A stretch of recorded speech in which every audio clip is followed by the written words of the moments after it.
In this video, we will study the pathology of cholestasis. Firstly, we will learn the basic concept of cholestasis. Then we will see what are the causes of cholestasis. After that, we will learn the morphology in cholestasis. At the end, we will see clinical features of cholestasis in details.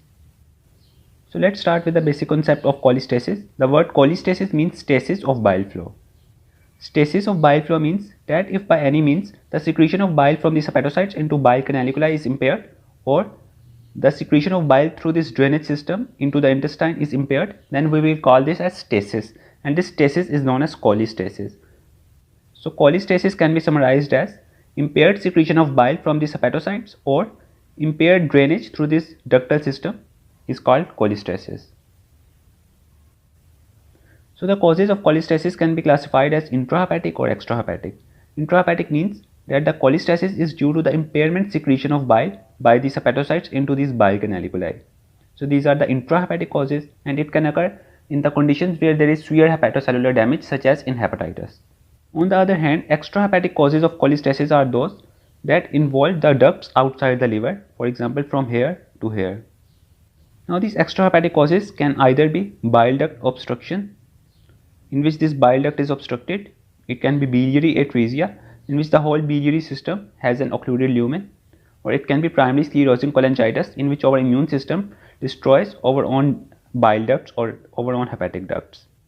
So in either of these cases, there can be extrahepatic obstruction that will cause cholestasis.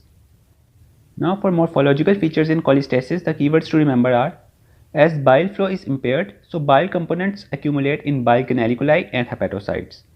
Rupture of these canaliculi release bile components which are phagocytosed by Kupffer cells. So the story is that when bile flow is impaired either at this level or at this level, then the bile components accumulate in these bile canaliculi and also in these hepatocytes. Then as the dilated canaliculi become ruptured, the bile components are released and they are phagocytosed by Kupffer cells or specialized macrophages that are present here. So we have summarized the keywords as bile flow is impaired, so bile components accumulate in bile canaliculi and hepatocytes. The rupture of canaliculi releases bile components which are phagocytosed by Kupffer cells. So the first keyword is that bile components accumulate in bile canaliculi. This will be visible as elongated green brown plugs of bile in the dilated canaliculi. For example, here you can see that these are two adjacent hepatocytes and between them is a bile canaliculi. And you can see that this bile canaliculi is dilated and it contains green colored plugs that are called bile plugs. So you will see elongated bile plugs in the dilated canaliculi. The second keyword is that these bile components also accumulate in hepatocytes. So you will see droplets of bile pigments present in the hepatocytes. And as these bile pigments accumulate in hepatocytes, the hepatocytes start to swell and degenerate. Now the presence of the bile pigments in the cytoplasm of the hepatocytes creates a feathery degenerative appearance or a foamy appearance. This foamy appearance is known as feathery degeneration.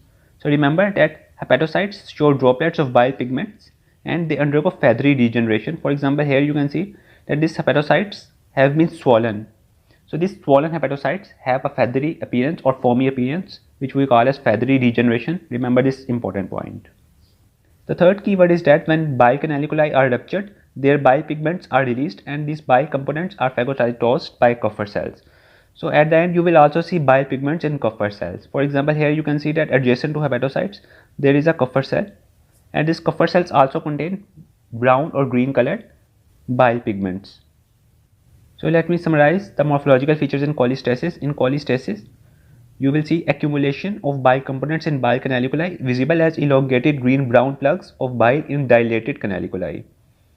Then you see in hepatocytes there are droplets of bile pigments and the hepatocytes undergo feathery degeneration. And lastly, in the Kupffer cells you also see bile pigments. So these are the morphological features in cholestasis. Now we will discuss the clinical features of cholestasis, and to understand these clinical features, let me explain this simplified diagram which I have made for you. So this is the liver, and through an extensive drainage system of bile tracts, this bile enters into the intestine. Now let's suppose if due to cholestasis any type of obstruction develop, this obstruction can either be intrahepatic or extrahepatic. But due to this obstruction, what will happen? Due to this obstruction, the components of bile will not be able to properly reach into this intestine. Now when the secretion of flow of this bile is impaired by this way, then the components of bile which are accumulated in the liver starts to regurgitate into the blood. And these regurgitated bile components can be bilirubin, bile salts and cholesterol. You know that all these three are present in the bile, so they will be regurgitated from the liver into the blood. Now as bilirubin is being regurgitated into the blood, this bilirubin will accumulate in the body and it will cause yellowish discoloration of the body, that is known as jaundice. And this bilirubin that has been regurgitated into the blood will also be excreted by the renal system. This will create a dark appearance of the urine. So due to the regurgitation of bilirubin, you will see jaundice and dark colored urine. Secondly, as the bile salts of the bile are also being regurgitated into the blood, so these bile salts will start to accumulate in the skin, and the accumulation of the bile salts in skin causes an intense reaction that causes pruritus or itching. So due to these bile salts, the patient will experience itching or pruritus.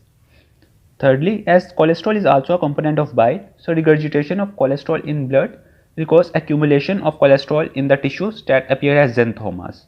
So these xanthomas are due to cholesterol. Now let's see the other side of story.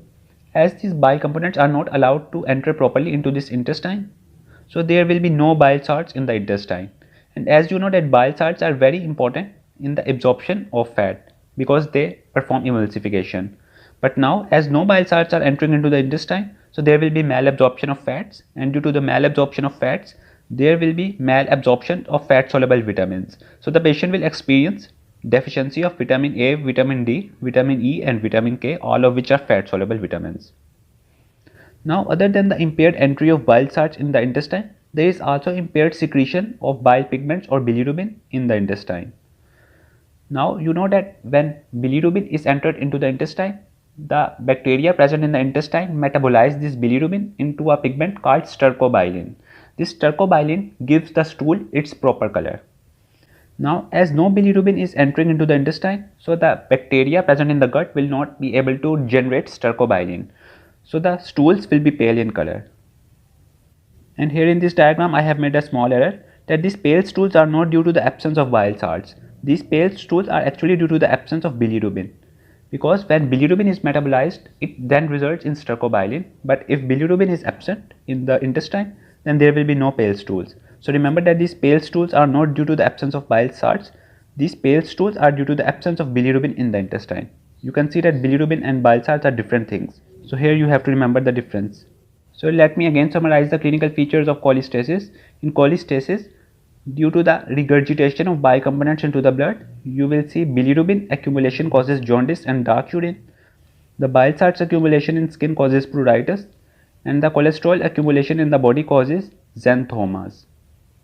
On the other hand, due to the impaired secretion of bile into the intestine, no bile salts will enter into the intestine, which will result in malabsorption of fat soluble vitamins, and also bilirubin will be unable to reach here in the intestine, which will give pale appearance of stools. So the clinical features of cholestasis are jaundice, dark urine, pruritus, xanthomas, pale stools and malabsorption of fat soluble vitamins. So this concludes the pathology of cholestasis.